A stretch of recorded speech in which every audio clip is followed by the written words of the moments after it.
Michigan guy. All makes Give it sense. up. Come on. It all makes sense now. Welcome to PTI. Tony almost made it to Friday. But here to finish the week for him is our great friend and closer, Frank Isola. It's a Friday. I'll give him that. It's a Friday. A little tepid. Let's start where we have to start, with the Cincinnati Bengals losing Joe Burrow for the rest of this season. He left last night's loss in Baltimore with an injury to his throwing wrist, which turned out to be a torn ligament that is likely to require surgery. Frank, where does the loss and last night's leave the Bengals? Yeah. In the immortal words of Howard Cosell, it is over for the Bengals. It's tough to recover from Joe Burrow's injury, but it's not just the offense. It's really about the defense here. Because if you look at Cleveland, they're in a similar situation. They just lost their starting quarterback for the year. But they have a defense that'll keep them in games. Cincinnati, the last 2 weeks, Mike, have given up a total of 949 yards and 64 points. They can't stop anybody. So now how do you expect a backup quarterback to every week go out there and put up between 20 and 35 points? It's asking way too much. I feel bad for Joe Burrow. He started the season with a calf injury. They started out 1-3. It's just not happening for the Cincinnati Bengals. And unfortunately, the next time we see Joe Burrow is going to be next season. Yeah, Frank, I don't disagree with the words you've said. I mean, there's only one Josh Dobbs story. Yeah. Where somebody just gets picked up and flies in, swoops in, they can drop him out of a helicopter, and he can win a couple of games. Listen, you don't even have, in a 32-team league, you probably have 20 worthy starting quarterbacks, and 6 or 8 of those guys are bound to be 50-50-ish. Right. In other words, they're going to have a bad day, as likely to have a bad day as a good day. I mean, you got maybe 12-ish, a dozen or so quarterbacks you really want to call premier starting quarterbacks in the league. Joe Burrow was one of those, but you don't have backups to go around. You don't even have enough starters to go around. So Cincinnati's season is essentially finished. Yes, if you had that kind of game-wrecking, season-defining, franchise-defining defense, yes, you could sort of hang around in there. The Bengals don't have that, and now they don't have Burrow. And they're set up. I mean, they're set up with those receivers and Burrow to be a quick strike offensive team, a modern sort of, space-age team in the NFL. You don't have your trigger guy. You're not making that happen. So it's sad, but this season, and we're going to stay with this theme in a second. This season is being defined by these injuries, going back to starting with Aaron Rodgers. Yeah. When he couldn't even get through the start of the season, Frank. So this is what the NFL is saddled with right now. Yeah, I think for Burrow, the calf injury during training camp, so he's not playing. They lose their first 2 games. They're 1-3. And then I get it. They went on that 4-game winning streak. They look good, but the margin, it's so tight. And now he's injured, not going to play. By the way, they're 2-5 in games that he doesn't start. They're 29-21-1 in game in which he does start. By the way, the NFL is investigating Cincinnati because they did not put him on the injury report. And there's all kinds of videos Let's out there. pay attention to the gamblers. Yeah. We're partnered with the gamblers. That matters more than anything. Yeah, but you're right, though, about losing all these great quarterbacks. It stinks, that's for sure. All right, the Ravens didn't escape last night's game without a loss of their own. Star tight end Mark Andrews is likely out for the season with a left ankle injury suffered on, look at this, a hip drop tackle that Coach John Harbaugh wants the NFL to review. Lamar Jackson, who was also dinged up, said of Andrews, "We're like bread and butter, peanut butter and jelly." Mike, how diminished are the Ravens without Andrews? Well, again, staying with this theme, look, Mark Andrews, he could be the second best player on that team after Lamar Jackson. And if he's not the second best player, because you got some terrific players on that defense, then he could be the second most important player on the team. He is Lamar Jackson's security blanket. That's right. He is a guy who's gone out there and caught 100 passes in a season. I believe he's a 3-time Pro Bowler and at least one first-team All-NFL. He's that good. And so without him, you're asking a team that wants to rely on power football, and he's the power, he's the muscle in that. You're asking them to do something else, to go in a different direction. I don't want to hear next man up. And by the way, Mark Andrews, not the guy in Kansas City, somebody's boyfriend. Mark Andrews is the number 1 tight end in fantasy football. I don't even know why I know that or looked it up. I was shocked to find it.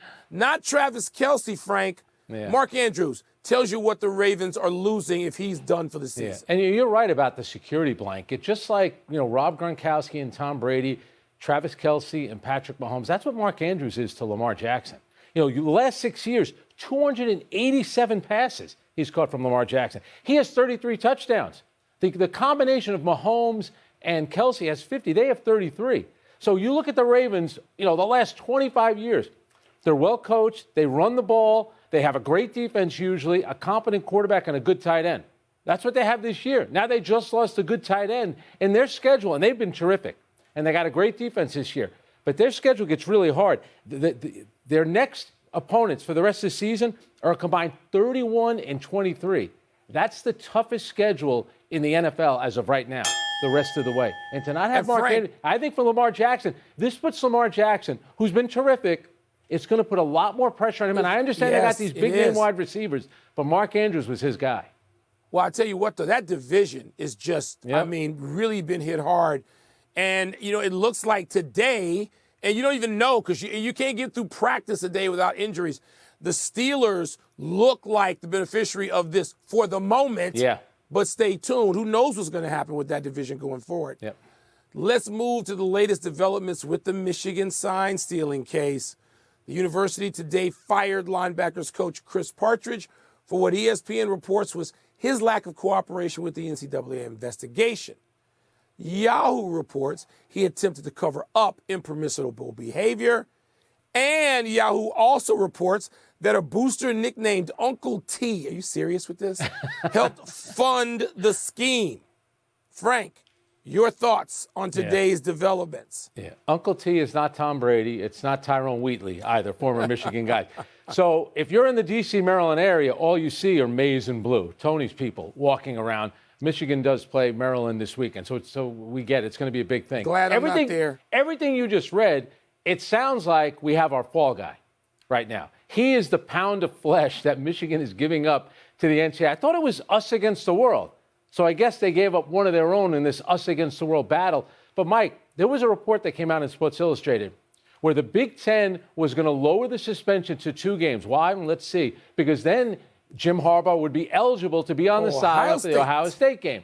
The Ohio State game. The NCAA, they revealed what they had in their investigation, and that's why Michigan came out and said, you know what? We're not even going to fight a legal battle over this one. We'll take the 3 games, and we're okay with it. So clearly, Michigan knows that they were in trouble on this one. It sounds – now, he was accused of trying to cover things up. To me, it comes across as a scapegoat in this whole situation, the pound of flesh. Well, Frank, probably so. But, I mean, you'd rather have it leaked and you'd rather have to read about it or have other people read about it in Sports Illustrated.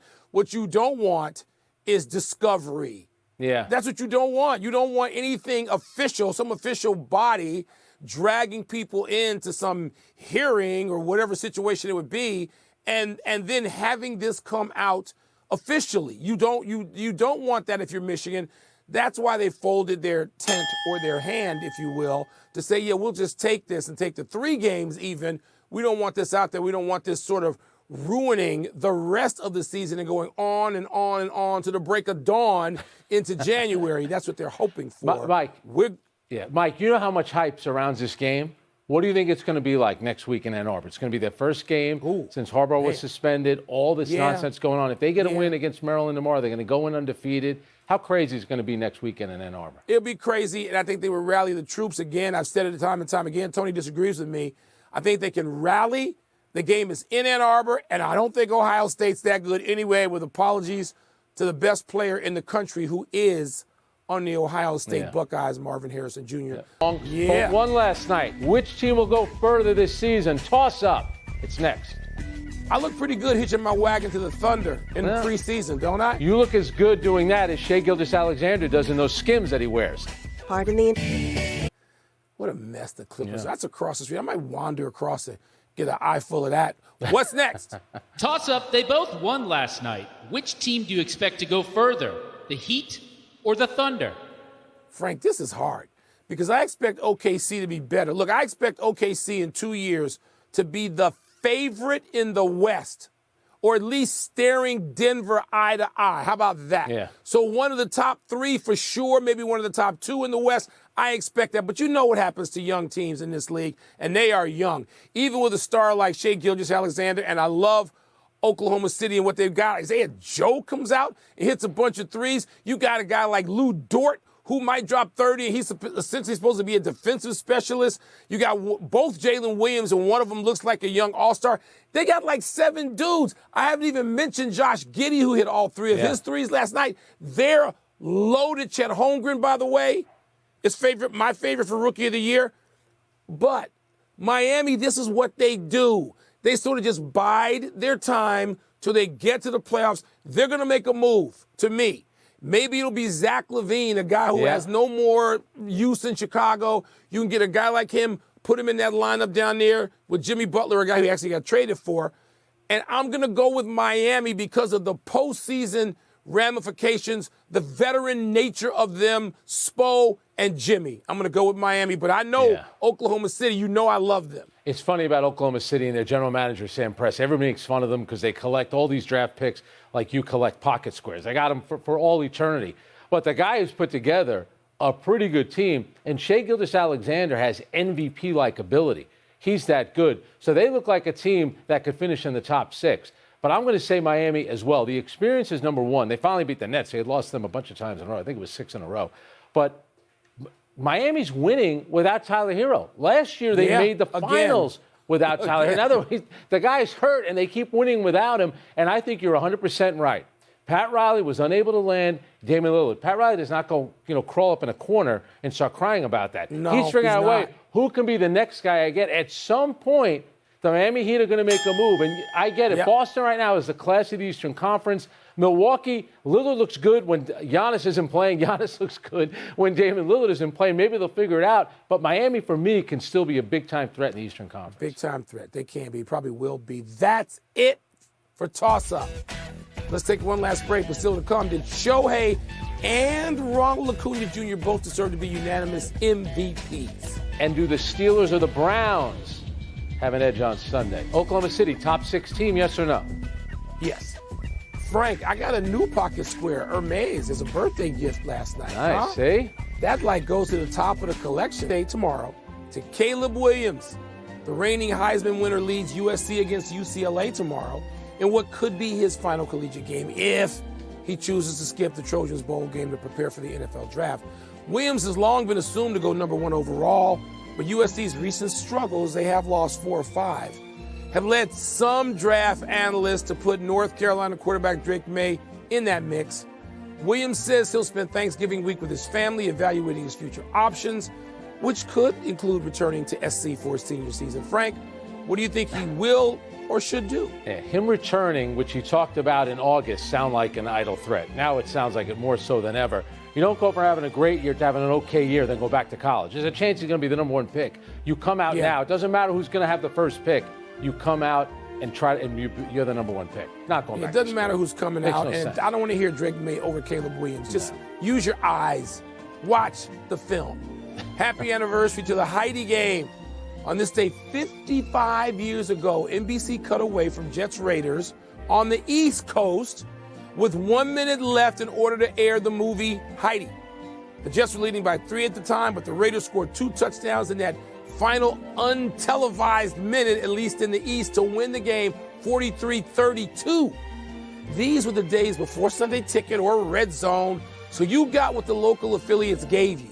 NBC ended up apologizing, saying they had tried to change course to show the end of the game, but people who needed to get word to do that couldn't, in part because phone lines were busy. Frank, what are busy phone lines? What's that sound like? They ended up meeting again in the championship game. Jets won. Jets went on to win Super Bowl III.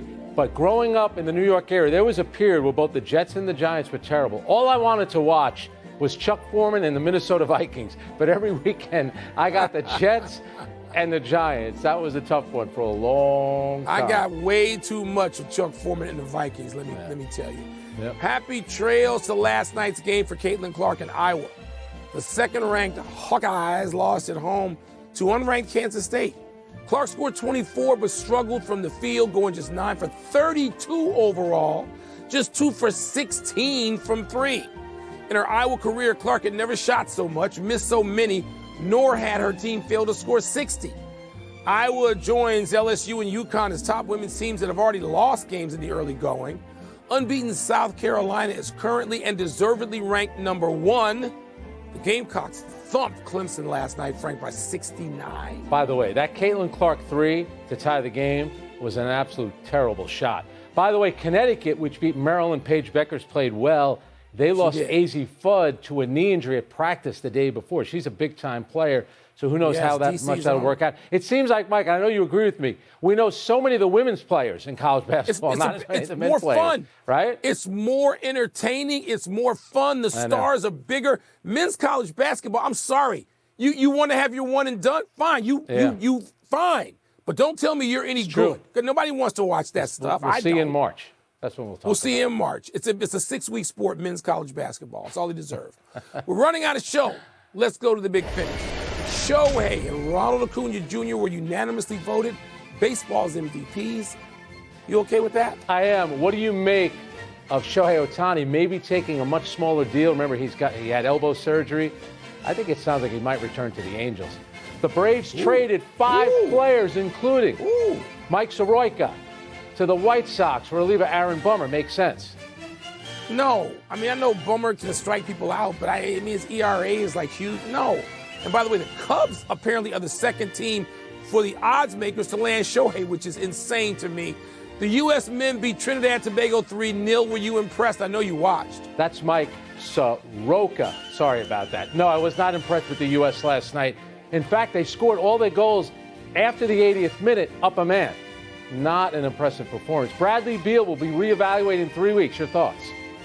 The Suns are a whisper right now. Evaluated in 3 weeks. We don't know when he's going to be back out there, and Beal's had these injury issues in D.C. Last one, Steelers-Browns Sunday. Who you got?